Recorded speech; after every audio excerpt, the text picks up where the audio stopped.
amalan rutin dia baca Quran.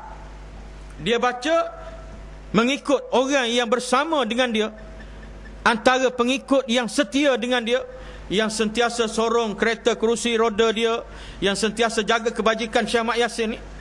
Kata sahabat-sahabat ini, mereka bercerita, Syekh Ahmad Yasin ni sebelah pagi dia baca Quran 2 kali. Sebelum waktu subuh dan selepas dia memberi amanat. Selepas solat subuh, tazkirah selepas subuh, dia beri amanat kepada anggota dia. Sebelum dia menunaikan solat duha, dia baca dulu Quran lagi sekali.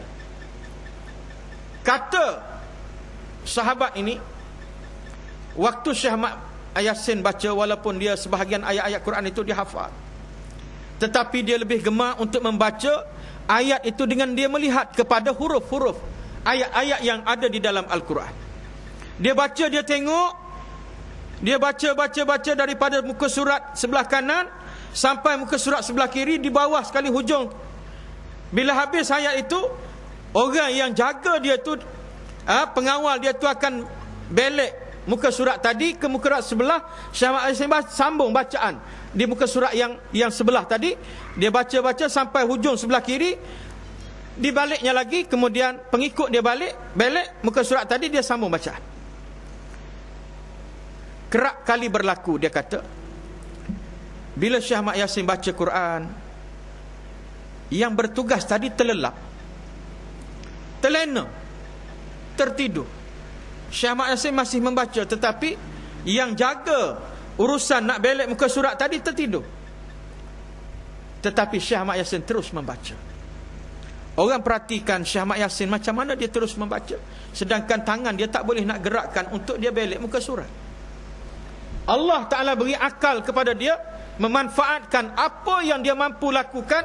Syekh Ahmad Yasin membelek muka surat tadi dengan menggunakan lidah yang dia ada. Dia pergi, dia tarik dengan lidah dia, sampai situ dia baca. Habis dia baca, tarik lagi. Maknanya Allah Ta'ala nak muliakan manusia ni, itulah kehidupan dia. Itu dia kehidupan dia. Al-Quran menjadi pendamping rapat dengan dia. Seronok tuan-tuan. Saya ada dengar sahabat kita, dia tanya anak dia belajar di Ma'had Muhammadi Kelantan. Ma'had Muhammadi Kelantan, hari-hari baca Quran. Ya, lepas subuh baca Quran, lepas sembahyang asar baca Quran. Tadarus Quran hari-hari. Kawan saya beritahu, anak dia yang masuk Ma'had Muhammadi perempuan ini, hari ke-10 dia balik buka puasa bersama-sama. Dia tanya anak dia, sebab dia dah baca 10 surah, 10 juzuk. Dia dah baca 10 juzuk. Bila dia tanya anak dia, berapa juzuk dah adik baca? Anak dia baru tingkatan 1. Dia kata, alhamdulillah bu. Dia kata, sudah khatam sekali. Sebelum 10 hari pertama tu sudah khatam Al-Quran. Ini tarbiyah, didikan yang berlaku di tempat yang ada kemahuan untuk melaksanakan Islam. Sebab itulah tuan-tuan, kita kena banyak menjadikan ruang Ramadan ini sebagai pengkalan kita untuk kita proses diri kita supaya istiqamah. Jangan banyak membuang masa dan sebagainya. Banyakkan bertanya. Kena banyak tanya tuan-tuan. Tak apa nampak orang katalah soalan tu pun tanya. Ya, itulah surau tak nak pergi. Betul tuan-tuan, kat Kuala Pilah hari tu tuan-tuan, Ramadan ni ramai orang pergi semayang. Ramai orang pergi semayang. Subuh tu penuh. Sebab sahur tadi kan, sambil lepas sahur tadi pergi masjid. Ada budak muda yang tak pernah pergi semayang sana tuan-tuan, dia pergi, alhamdulillah pergi. Semayang dah beberapa hari ni dah tahu pergerakan imam. Bila imam Allahu Akbar, dia pun semayang subuh pagi tu.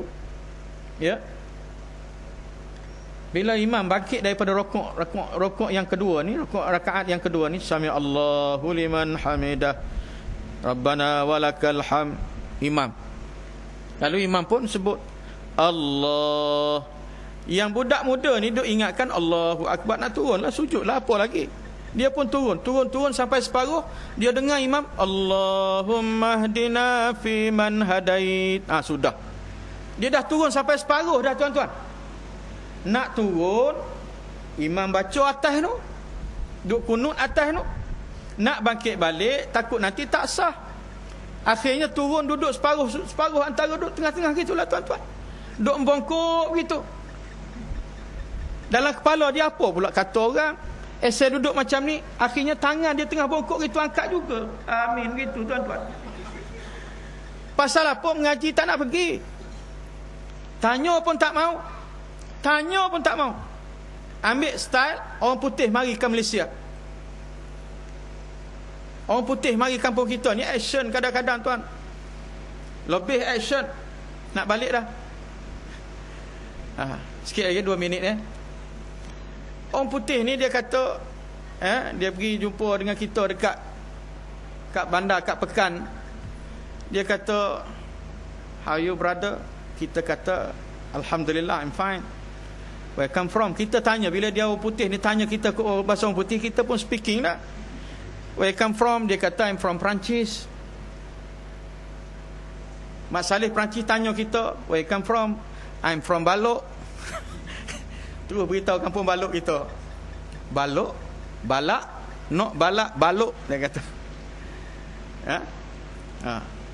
Dia kata aku ni baru pertama kali sampai di kawasan ni. Jadi pagi ni nak makan, tak makan lagi dia kata. Dia kata apa yang special dekat kawasan ni? Kata Mak Saleh tadi.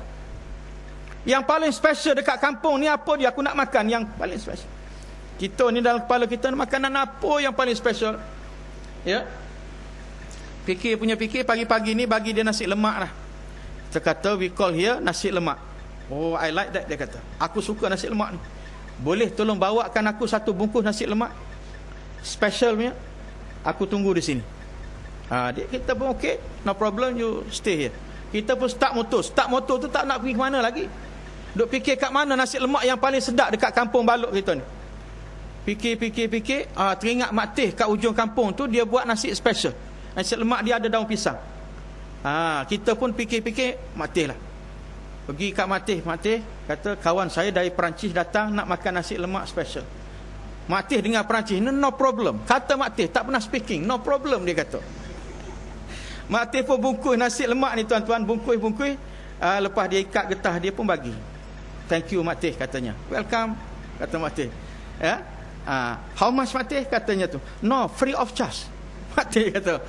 Kita pun pergi. Mak Teh garu kepala. Rugi saya dia kata. Kita bawa nasi lemak kat Mak Saleh tadi, letak depan dia. Kita bagi dia teh tarik 1, kita pun tinggalkan dia supaya dia makan tu dia dapat menghayati. Kalau duduk sembang dengan kita, dia tak sempat menghayati keenakan nasi lemak. Kita tinggal, dia kata setengah jam lagi aku datang balik. Makan. Lepas makan setengah jam kita pun sampai. Dia kata okay. Dia kata very nice. Nasi lemak is very nice. Dia kata sedap dia kata. Aku tak pernah jumpa nasi lemak macam ni dia kata. Sedap betul dia kata. Are you sure? Oh I'm very sure dia kata. Lepas tu kita tekan sikit lagi, sure? Dia kata sure but ni keruk dahi dia ni naik dah. But dia kata vegetable here is very problem to me. Dia kata sayur kat ni, sayur dalam nasi lemak tu, kata cukup masalah aku nak makan tadi. Kita fikir nasi lemak ni sayur apa? Takat timun batang 2 tu kan, 2 hiri sap-sap tu, kalau tak boleh nak kunyah tolan je lah. Kitanya. Dia kata susah nak makan. Kita kata apa yang susah nak makan? Fikir-fikir, tengok sana tengok sini, nampak nasi lemak bungkusan dia tadi dia ampai atas meja. Tengok kertas saja ada. Rupanya dia bantai daun pisang tu, dia ingat sayur rupanya. Hijau elok, dia kata dia makan. Memanglah payah nak telan dia kata. Pasal apa? Malas nak bertanya. Kita ni tuan-tuan, kalau ada masalah tanya. Tak dan jumpa ustaz-ustaz kita, ustaz kat rumah kita ada, ustaz Google tu. Ustaz Google tu, search je Google tu, type kat search tu bahagian masalah apa, zakat apa dia, asnaf zakat, dia bagi tak. Maknanya ruang untuk kita tu terlalu banyak. Yang penting pada kita ikhtiar untuk mendapatkan sesuatu yang baik itu mesti bergerak daripada diri kita sendiri. Mudah-mudahan Allah Subhanahu wa taala beri kekuatan kepada kita untuk terus istiqamah dengan amalan-amalan yang ada di sepanjang bulan Ramadan ini. Dan perkara yang kita jangan lupa juga dalam Ramadan ini ialah muhasabah diri kita. Muhasabah ni amat penting tuan-tuan. kerana orang yang banyak muhasabah diri, dia akan dapat melihat kelemahan-kelemahan yang ada dalam diri dia untuk digantikan dengan amalan-amalan dalam sepanjang Ramadan yang ada ni. Saya minta maaf banyak pada tuan-tuan dalam keadaan yang tidak begitu baik. Mudah-mudahan sedikit manfaat dalam pertemuan kita yang ringkas pada malam ini. Marilah sama-sama kita berdoa, mudah-mudahan Allah Ta'ala beri nikmat iman dan Islam secara berkekalan kepada diri kita, insya-Allah. Bismillahirrahmanirrahim. Alhamdulillahi rabbil alamin, wassalatu wassalamu ala asyrafil anbiya'i wal mursalin wa ala alihi wa sahbihi ajma'in. Allahumma antas salam wa minkas salam wa ilaika ya'udus salam. Hayyina rabbana bis salam wa adkhilnal jannata darus salam. Tabarakta rabbana wa ta'alaita ya zal jalali wal ikram. Amisna ala dinil Islam waj'alna minal mujahidin fi sabilika ya Allah. Rabbana atina fid dunya hasanah wa fil akhirati hasanatan wa qina azaban nar. Wassallallahu ala sayyidina Muhammadin wa ala alihi wa sahbihi ajma'in. Walhamdulillahi rabbil alamin. Wassalamu alaikum warahmatullahi wabarakatuh.